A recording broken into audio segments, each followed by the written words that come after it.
بسم الله الرحمن الرحیم. السلام علیکم د مسافر پښتانه پیج کتونکو ګرانو مینوالو.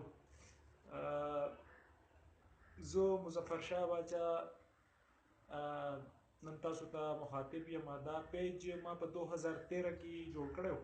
او د دې پیج د جوړولو مقصد دا و چې کوم مسافر پښتانه چې کوم بهر ملکونو کې پاتې کیږي، نو دا پیج ما د هغوی دپاره جوړ کړی ځکه چې په خپله مو مسافري کړې ده، نو پته ده راته چې په مسافرۍ کې سړی کلی څونه مس کوي. نو موږ کوشش به کوو چې په دې پیج باندې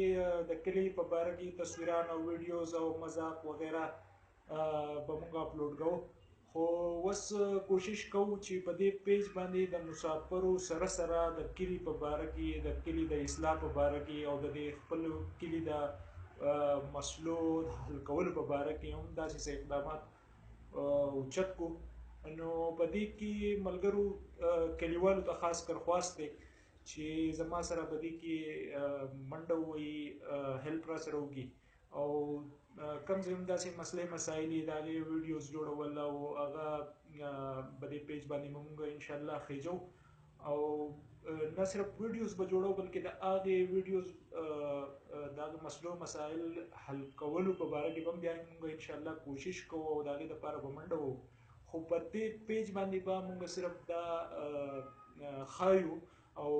د خپلو کلیوالو ته به ښایو چې دا مسلې دي او دا حل کول غواړي. بله خبره دا ده چې زما د مسافرو نه خاص کر دا توقع ده، امید مې دی چې دا پیج چې کوم دی دا به دوی ډېر زیات لایک کوي، خپل ملګري هم انوایټ کوي چې دا پیج لایک کړي، شیر کوئ زموږ ویډیوز او انشاءالله موږ به تاسو له د کلي په باره کې او د خپل ټول علاقې په باره کې انشاءالله تاسو له معلومات هم درکوو او ښایسته ښایسته ویډیوګان به موږ انشاءالله په دې پیج باندې شیر کوو. نو تاسو د کلیوالو نه امید دی چې په دې کې به زما سره ودرېږي، منډه ترړه به راسره وي او د مسافرو نه دا زما امید دی چې